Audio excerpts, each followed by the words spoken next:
这是的，大家好。那我先介绍我自己。那我叫扎西吃人，我在印度出生的第二代流亡的藏人，从来没有去过自己的国家。那我以前到台湾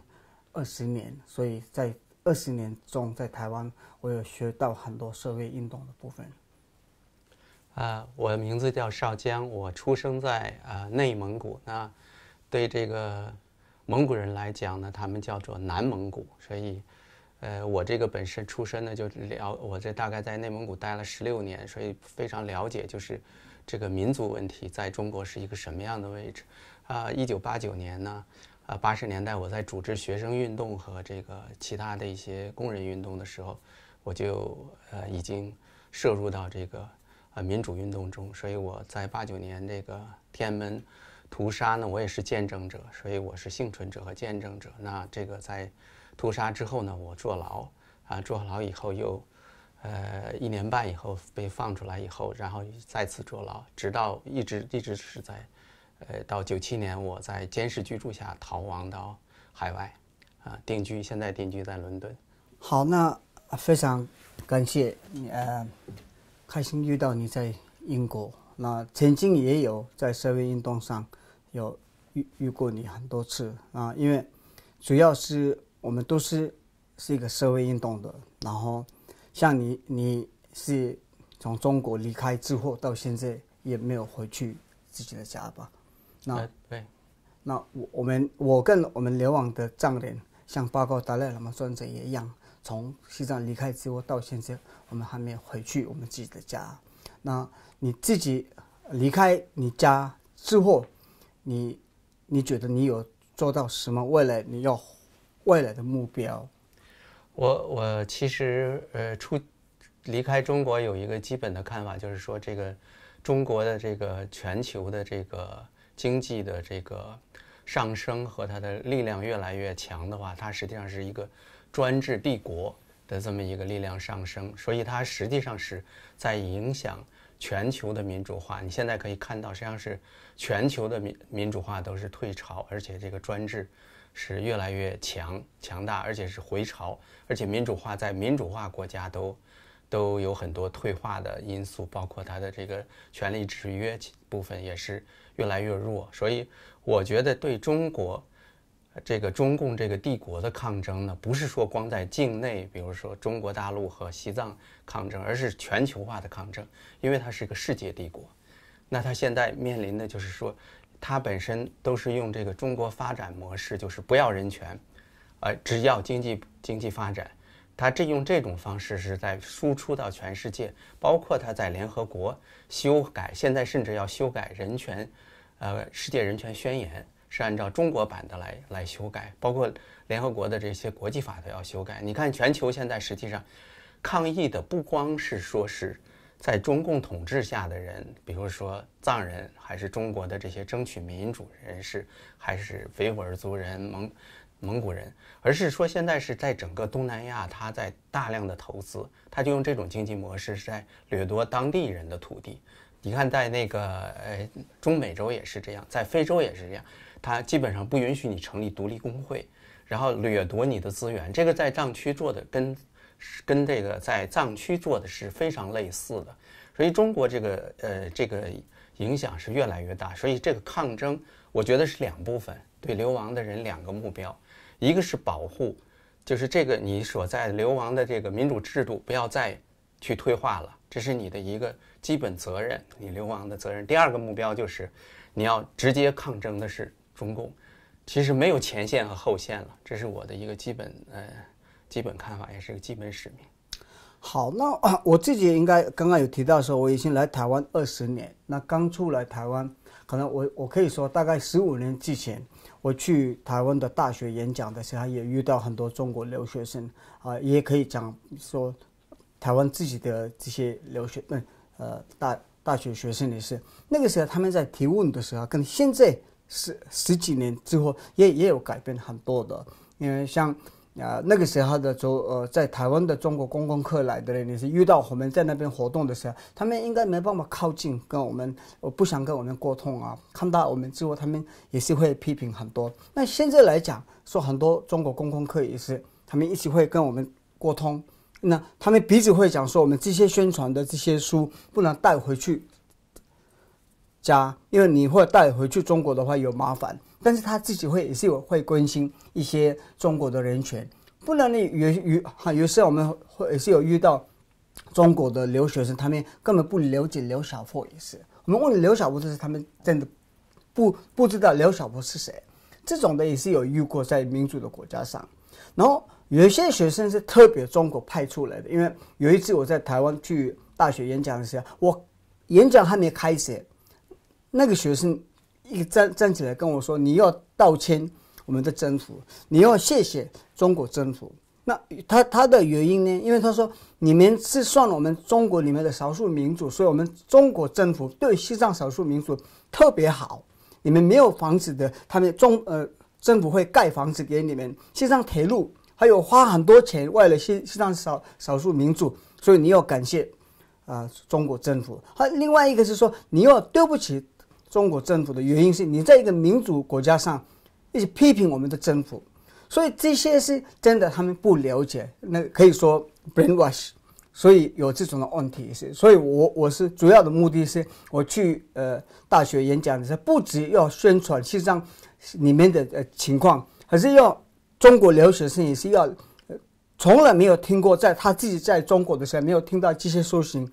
到民主国家的时候，他们也是会学到这些。所以我主要的目标不止在西藏，在中国跟西藏两边要了解中共对我们是真的不公平的。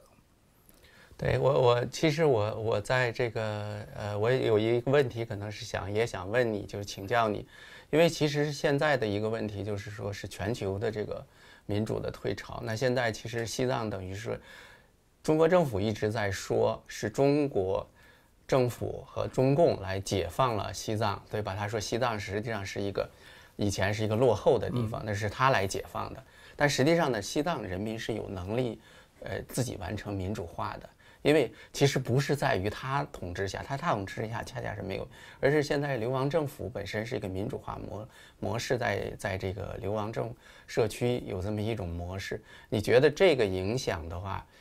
他们中国这些出来的留学生会不会感兴趣这个问题呢？有很多留学生有问过这个，然后这个部分我都回答是每一个国家的历史上面也有这种的问题啊，那个国内的事情我们自己可以解决的。那也是可以说，如果像现在毛泽东说的话，以前是西藏是很落后的国家，不平等跟那个贵族跟人民的中间，那我会解决这个，那已经解决了嘛？你要离开啊，你解决离开，我可以说真的感谢毛泽东的政府没有啊嘛，所以说那个就是一个说法而已，真正的是来这边控制西藏啊。然后还有另外一个是像我刚刚你提到的时候，我们联网政府在印度。我们这个小小的一个流亡政府的社会，达赖喇嘛专程给我们一个民主的教育。今天在流亡中，我们也是为了民主的方式投票选出来的我们的市政楼上生 K， 他也不是贵族的人，他是一个普通人而已。所以这些是我以前小的时候在书上面有学到。阿咩普了原点有那个年纪的大部分，那个我小的时候有学到。那个的意思就是说，妈妈的儿子有能力的话，最贵的医治。也是有空的，意思就是，如果我有能力的，我也可以坐在那个上面的，不是一定要贵族要坐在那边。所以今天楼上生 K 来讲，他已经是一个普通人，因为我曾经在张清瑞的那个时候，他也是张清瑞的。那今天他是我们的市政，所以说民主跟这个部分是在流亡中也是法王给我们非常好的一个教育。还有另外一个，我跟中国朋友要提醒要想他们了解，就是说不了解西藏社会的人觉得可能西藏社会里面有很矛盾的感觉，因为中间道路跟西藏独立的部分，那这些是因为民主国家的一个声音，所以有民主有很多不同的声音嘛，所以最后民主的方式是投票选出来的中间道路，所以我们政府跟所有的藏人是支持中间道路，也不是说达赖喇嘛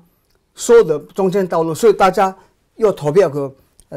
那个什么中间道路，也不是的，因为每一个人有个人的权利，所以这些权利是应该，如果中国政府要学到的话，西藏自治区，他们一说有西藏自治区，那西藏自治区的领导人是他们派出来的，西藏人民根本没有权利要选他自己的那个领导人，所以这些是我们是非常感谢达赖喇嘛尊者给我们这个教育民主的教育。对，我其实要补充一个问题，就是这个中共一直在讲，就是原来还在讲这个就是和平解放西藏17条。实际上这个呢，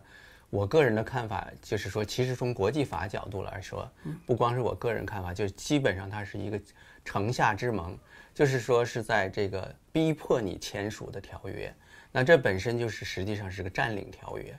但是你占领，即使是按中共的这个占领条约，你也没有遵守，因为它原则性它是要保持这个西藏的社会制度和包括他自己的生活方式、宗教信仰是要不变的。就像现在他承诺给，1997年跟那个香港就是主权移交给这个中国以后，承诺给香港人一样的东西，这是80年代的承诺。但实际上你看了，其实这香港也在步这个西藏的后尘。那其实中共在五年之后，就实际上是在实行的，它称为社会主义改造，实际上是剥夺西藏人民的那个基本土地权和这个基本的生活，就是原来的这种游牧民族的生活方式。那这个实际上已经是中国政府不仅第一个是城下之盟，第二个就是违背了这个17条。所以国际法来角度来讲，这个在联合国当时。从1959年那个就是中共派军队镇压西藏人民的和平抗争以后呢，实际上联合国一共有3次关于西藏问题的决议，那实际上都是谴责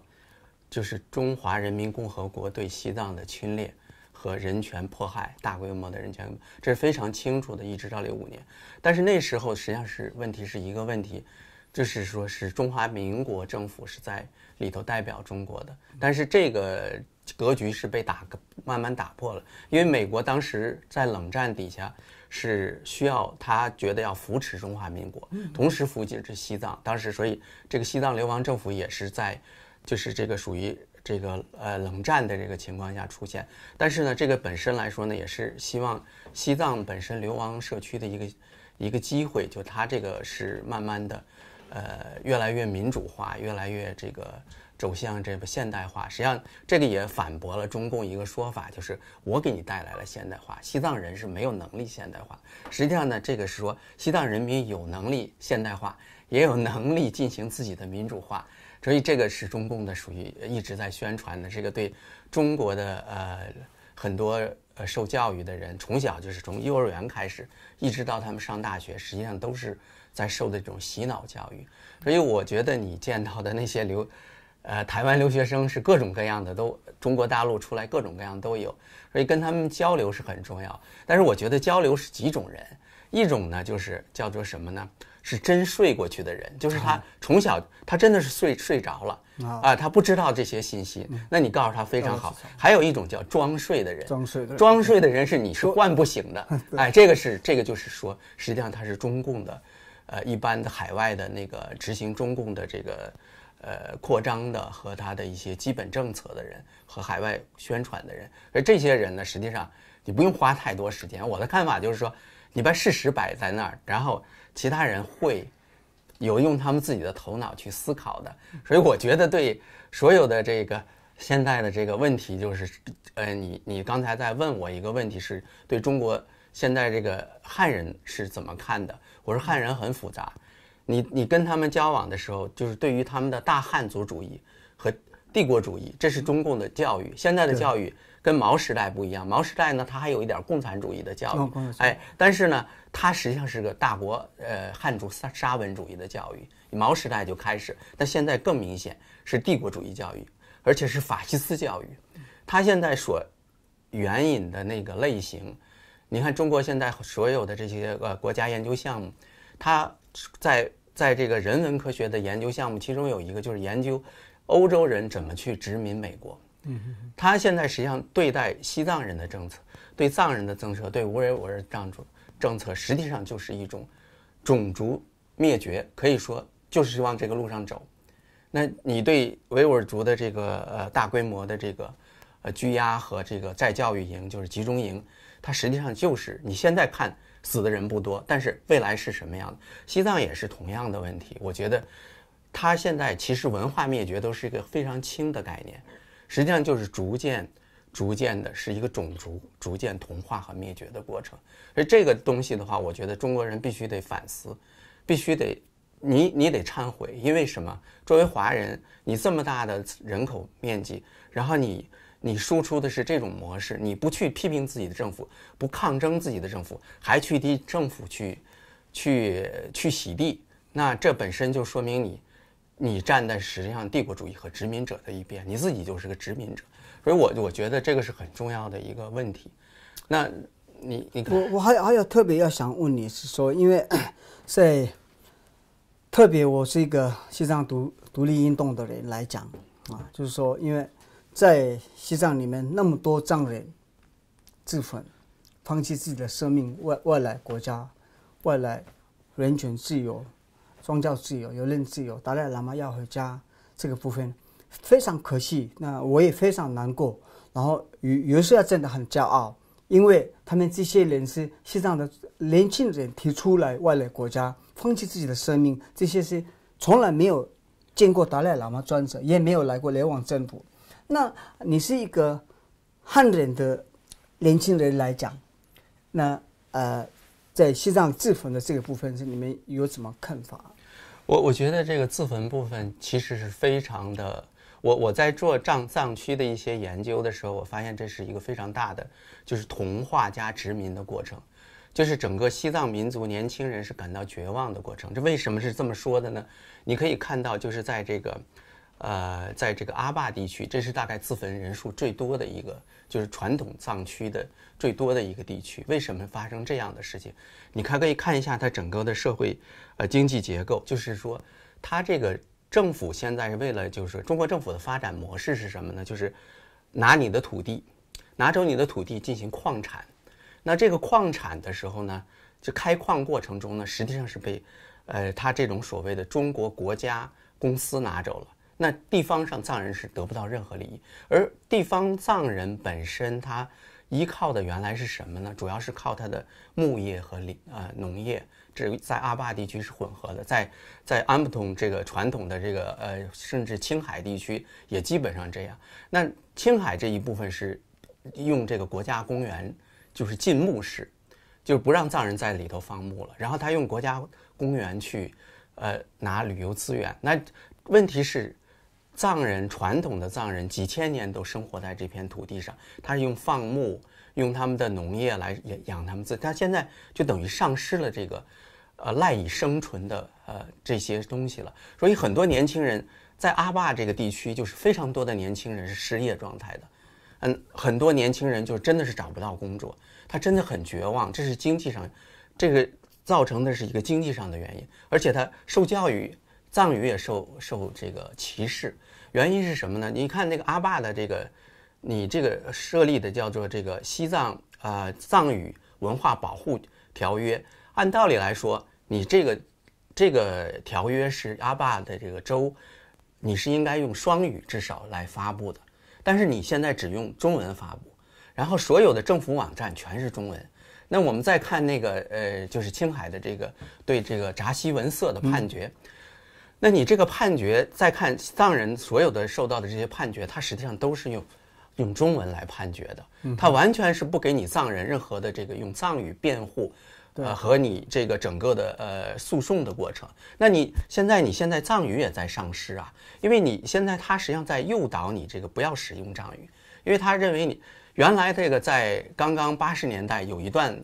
他还说我给你高分，用加分的方式给你。现在这加分都很少了。对，整个在整个高考过程中，给西藏的加分是非常少的，而且他把大量的那个藏族学生的都放到内地，放到北京，放到大连，让你学中文。他认为你这样的话呢，就快速让你汉化，然后呢，你当地你也找不到工作，你会很好的藏语，你不会找到工作的。对。所以这些，而且大量的他。让这个汉人的移民进入藏区，这本身也是对你这个民族政策的一个嘲讽。为什么呢？你就是说至少你要尊重当地人的自治权利，自治权利含义很清楚。如果你说不是自决权的话，你也要至少做到，就是你当时签署人权宣言，因为你所谓代替中华人民国。你有承诺的，你进入联合国，你是代表中国进入联合国，你必须承认民族自决权和人民自决权，还包括尊重那个其他民族的这个文化、经济、社会权利，只要你全部没有尊重，所以这个问题就是你能看出来，就是为什么这一代年轻人这么绝望，就是藏人为什么这么多自焚？还有他一个办法就是派工作队进入寺庙，就是他这个作为地方政府的政绩，他就派这个中共的宣传队派到各个寺庙里，然后监视西藏的僧侣，所以就是说强迫你学习，学什么呢？就学的是中共的意识形态，现在学的是习近平思想，所以现在的问题是西藏人民有没有宗教自由？爱国教育的吗？爱国教育部分，对，他这个教育是什么呢？是强迫你僧人和这个僧侣全部洗脑式的，他用这种方式呢，一方面是汉化同化，一方面是用集权的方式让你接受他的意识形态。所以这样的话，你可以看到，对于一个有真诚信仰的一个藏人来讲，他觉得这是屈辱啊，他就真的是把自己烧过。你看这2位16岁的这个僧人，他就是真的觉得屈辱。那所以你能看到整个藏区大量的自焚，基本都是这样，由你经济压迫、文化掠夺和殖民政策这些高压政策造成的，这个是根本性自焚的原因。所以那个刚刚你提到爱国教育的部分，在西藏自治区，你们西藏人在笑这个，因为当然那个中国政府给爱国教育的时候，他们有一个歌，那个歌在西藏社会现在他们一定要唱这个歌，那个说太阳跟月亮是一个妈妈的2个女儿，妈妈叫中国。那好像是太阳跟月亮是一个汉人跟藏人是一个妈妈的2个女儿，好像是妈妈对女儿是很公平的感觉。但是那个西藏自治区的藏人说，如果有那么平等跟那个的话，你可以去拉萨的国际机场，会知道藏人没办法进来，然后汉人很容易可以进去出去是没有问题的。所以当然他们说的话跟做的是完全不一样。是我补充一个，就是你看现在藏人想去转山嘛，这是他传统的一个宗教仪式。你看他现在5大这个转山的地区，基本上都是汉人作为旅游点观光的，但藏人根本进不去。这个你要说不是文化灭绝是什么？这个是明显的文化灭绝，这个而且是现在是强迫型的，把藏人都给驱逐出来，作为又有经济上的连接，又有旅游方面的资源，所有当地的藏人完全没有享受过任何好处。所以而且他用这现在的，你大概知道英国利物浦的这个有个跟中国那个就是国家的那个矿泉水公司合作，他现在的办法呢，就是用全球资本把其他国家的那个资本也拉进来，分享利益。这样的话，在这些西方国家政府或者民主国家政府对他施加压力的时候呢，这些公司就替政府说话。你看中国，我们能得到利益，所以他就不太批评中国政府了。他现在基本上都是这种状况。就是为什么中国这个发展模式非常危险呢？是因为它跟传统的这个帝国主义和这个资本主义是结合的，又是专制主义，这3个东西结合，实际上这就是全球秩序。那他现在就想塑造这种稳定的全球秩序，来去获取他最大的利益。然后其实呢，你看到这个维族人、藏人从2008年以后，其实都是09年以后都情况是越来越坏，他这个趋势会越来越坏。如果现在没有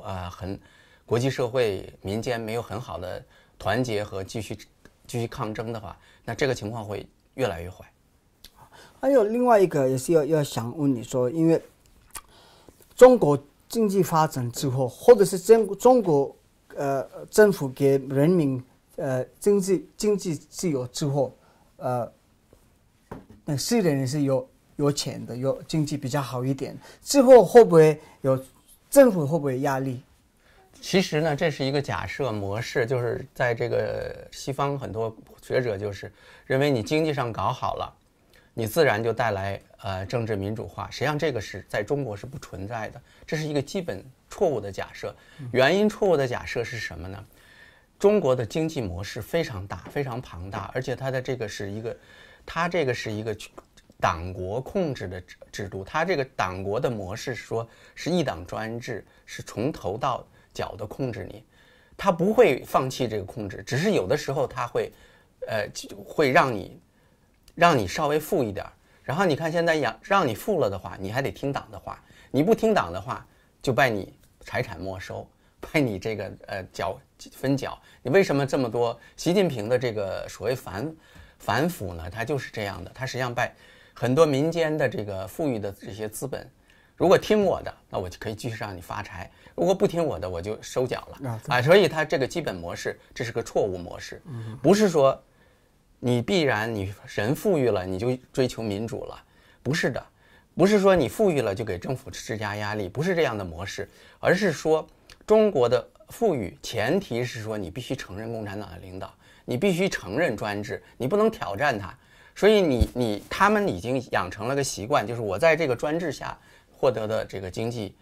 利益，我不会为了我去反对给政府增加压力，我丧失这个经济利益，我只是说跟政府更密切的合作，更腐败，让政府官员跟我一起更加腐败，更加压榨底层人民，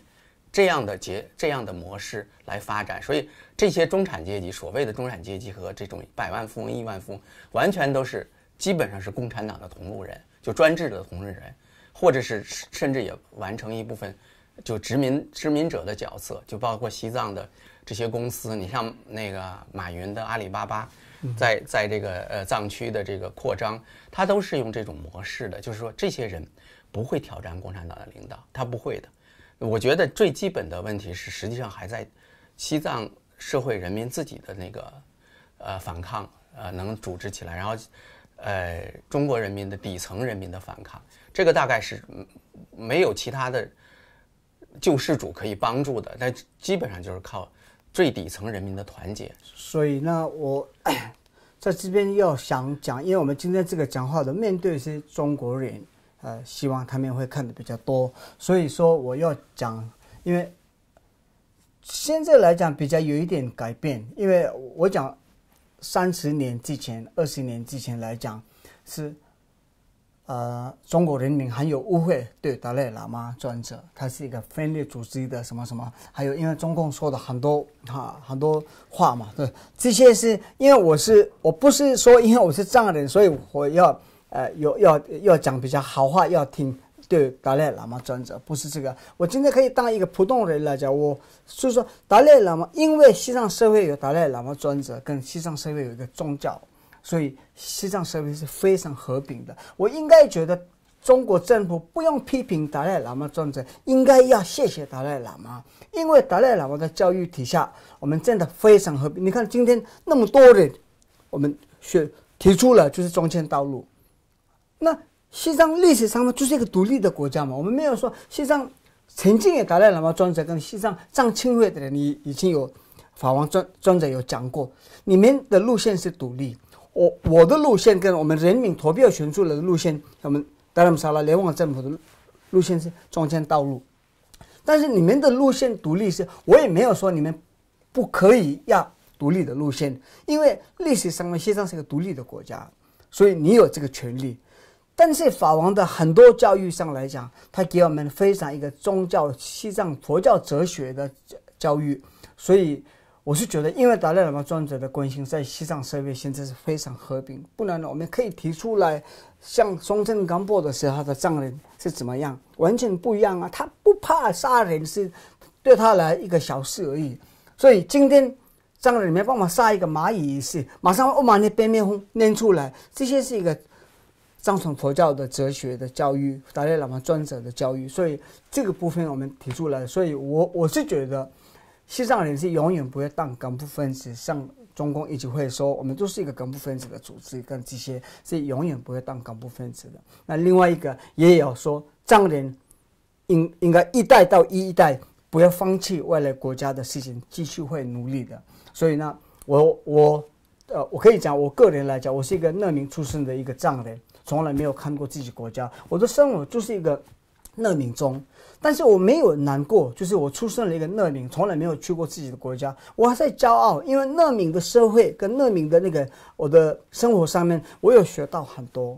那如果说我没有在难民的中的话，我可能会学不到今天我学到的那么多的民主跟人权的部分，这些也是我在来联网之后有学到的。然后呢，藏人我曾经讲的藏人跟汉人中间应该。我觉得不能有一个矛盾，因为我们的诉求、我们的希望、我们的目标都是抗战中共而已，没有抗战中。那有的时候我们在口号的时候、游行口号的时候，有可能听起来好像那 China go back from Tibet， China out 那个时候，因为我有很多中国朋友，他们也觉得，那你们这样的为什么讨厌我们呢？不是，那个是一个口号，他们主要要讲的是中国政府要离开西藏，所以说那像那个我如果说这个是不是假装啊？真的来讲，你也知道，以前我们口号的时候会讲 UNO， 今天也是习惯了，也是讲 UNO， 没有 UNO 啊，现在是 United Nations 而已，没有 Organization 已经离开了嘛，所以那个已经习惯了，所以说 UNO 会讲这个样是 China out 的时候，我们并没有说。中国人民要离开的，军队要离开，政府要离开，就是这个，所以有时候要误会在这个部分。我觉得有几个问题呢，也不能太救火，就是这个中国人的这个沙文主义。就比如说，你要去西藏，一个基本的你要尊重人家的这个宗教信仰和基本的人权，就是你不能说你想去就去。现在这个情况就是说，实际上政府呢是鼓励。这些人像你看阿坝地区为什么这么多人自焚呢？他还有一个现实面临，就是这个汉人是在政府鼓励下他去定居，然后他可以获得很多政府的补贴。那这样的话呢，实际上被传统的那个藏人赖以生存的，比如说他赖以生存的牧业、土地这样的都丧失掉了，他们很难再继续生存。那你这样的话，你等于是完全不尊重当地人民的生活方式，你不能占领人家的地方。这是个基本的东西，我觉得你必须得尊重人家的自决权。第一，自决权是政治自决权，这怎么决定自己的政治制度，不用你来指手画脚。第二个是决定我们经济怎么发展。第二，同时也要决定我们说什么样的语言。你到藏区，你是应该说藏语的，你不能拿中文去代替藏语，你也不能拿到中国共产党的意识形态代替那个人家的自己本身的佛教这个信仰。这是个基本的东西，你连这个都做不到尊重。你看现在中国的游客去到这个神山的，或者去到国家公园，他基本上他不尊重你的，而且他定居以后他也不一定尊重你，他觉得这地方我来了我就应该，你这个跟欧洲殖民者是一样的嘛。当时去美洲对印第安人是一样，你这个就属于就是文化灭绝到种族的灭绝，这就是一个过程。所以汉人这个东西必须得反思，如果你不反思，将来一定有报应的，这个是你逃不过这个历史的命运的，因为原因很简单，你现在是全球帝国，那全球要反你的人也很多，因为你用这个政策，你是觉得用的好用，你70年的发展模式都是这种发展，就剥夺人民的权利，你剥夺藏人的权利，你剥夺中国农民的权利，你剥夺中国持不同政见者的权利，你剥夺维吾尔族的权利，剥夺其他宗教人士的权利，然后你发展。你的发展全部这些人就牺牲掉他们的生命，甚至掉，所以你这个发展，你就在全世界也是这个模式，全世界一定会反对你的，全世界的人民一定会反对中共帝国的。这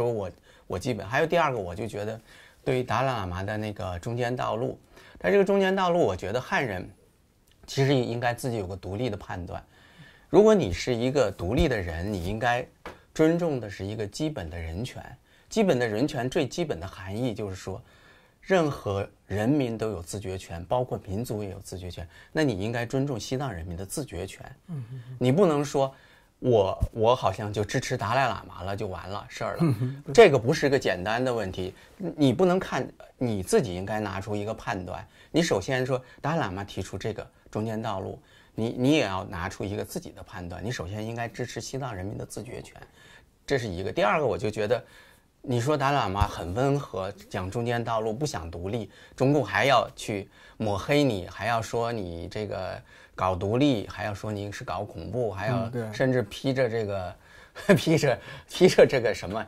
什么的哎是，但是问题你这个说法本身就是，其实呢，中共是想控制达赖喇嘛。他是，因为他觉得达赖喇嘛的本身威望呢是在藏族人民中间是最高的，他认为控制达赖喇嘛就控制了整个藏，所以无论你达赖喇嘛说什么，原来50年代刚流亡印度说我要独立，